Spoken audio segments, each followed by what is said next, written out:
আসসালামু আলাইকুম, সবাই কেমন আছেন? আশা করি ভালো আছেন। আমার থাম্বনেল দেখে হয়তো বুঝে গেছেন।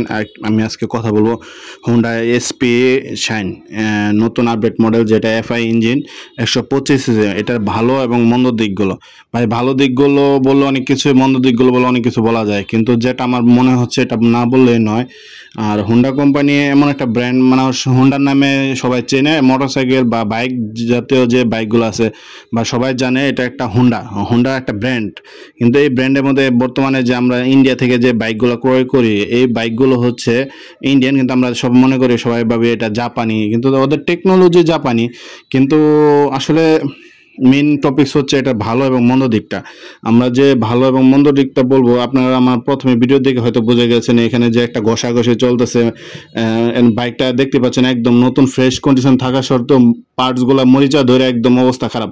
4,000 কিলো অবস্থা যদি একটা জাপানি বাইকের যদি এই অবস্থা হয়, তাহলে কি বলার ভাই, কিছু বলার নাই।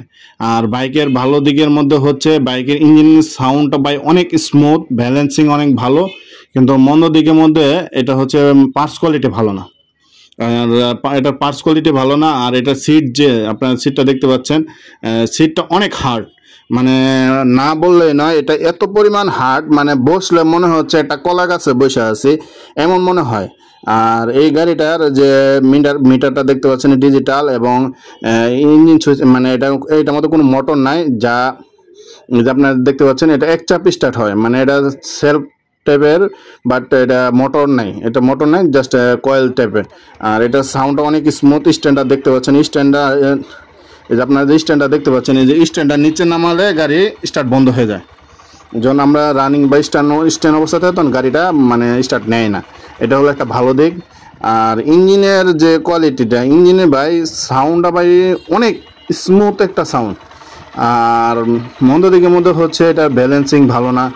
আর আমাদের বাংলাদেশের প্রেক্ষাপটে অয়েলের খুব সমস্যা, ওই হিসাবে আমাদের এফআই ইঞ্জিনটা অ্যাডজাস্ট হয় না, কিন্তু সবাই এটা কাজ করতে পারে না। এটা টায়ারটাও দেখতে পাচ্ছে মিডিয়াম, একেবারে যে অনেক মোটা তা না, এবং চিকুন যে তাও না। কিন্তু অন্য অন্য সিরিজ যে ছিল 125 হুন্ডা কোম্পানি, ওই টায়ারগুলো একদম চিকুন। আর এটার পিক আপটা মানে মোটামুটি গাড়ি টানের মধ্যে মোটামুটি ব্যালেন্সিং ভালো। এটার মধ্যে আবার নতুন মডেল নিয়ে আসছে, যে হুন্ডা এই যে হর্নেট টাইপের যে একটা মডেল, নতুন মডেল নিয়ে আসছে, মডেলটা আমার সঠিক জানা নাই। আর কি বলবো ভাই, এটা বললে অনেক কিছু। এই যে নতুন গাড়িটা 3,000 কিলো, 3-4 হাজার কিলো অবস্থায় যে গাড়িতে মরিচা ধরে ফেলা, এটা স্টিল কোয়ালিটি কেমন এটা আপনারা ভালো করে বুঝতে পারতেছেন। আর গাড়িটা মানে ভিজার মধ্যে অনেক স্কিপ করে। এই যে মানে আমার যে মামু দেখতেছেন ঘুষতেছে, একটা নতুন গাড়ি যদি বাম্পার এই অবস্থা হয়, মরিচা ধরে খাইয়া ফেলায়, এটা 5-10 বছর এটা কীভাবে আশা করা যায়? কোনো মতে আশা করা যায় না। আর মন্দ দিকের মধ্যে এটা মানে হুন্ডা পার্টসের রেট এত পরিমাণ বেশি ভাই, যেটা বলার মতো না। আর ভালো দিকের মতো ভাই কি বলবো, এটা চালায় অনেক স্মুথ। আর এলেও আরেকটা জিনিস হচ্ছে বাইকের মানে ফগ লাইট, যেটা এটা আলো পরিমাণ অনেক কম।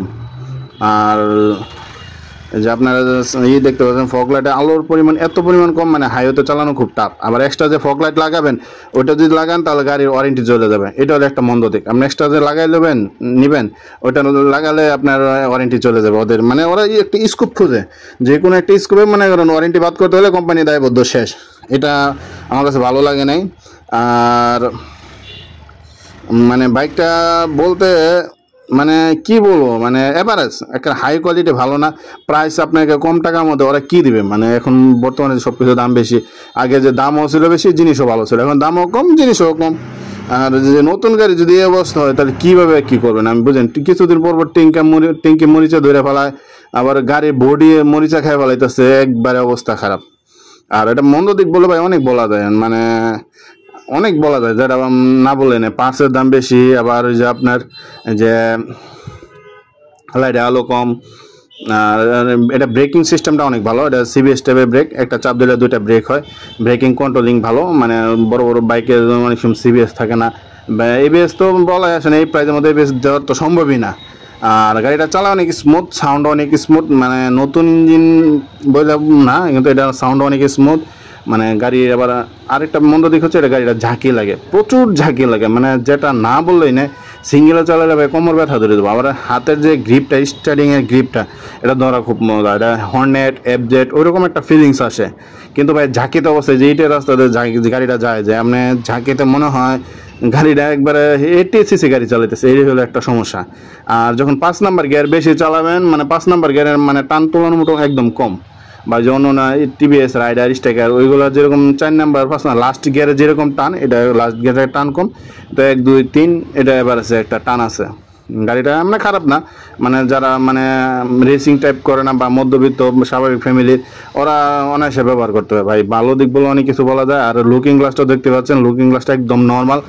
আর পিছনে যে সাউন্ড, আপনারা দেখুন ঝাঁকিতে যাচ্ছে, কোনো মানে কোনো হচ্ছে না, মানে ঝাঁকিদের করবো ওইরকম কোনো, মানে প্রচুর ঝাঁকি। সবাইকে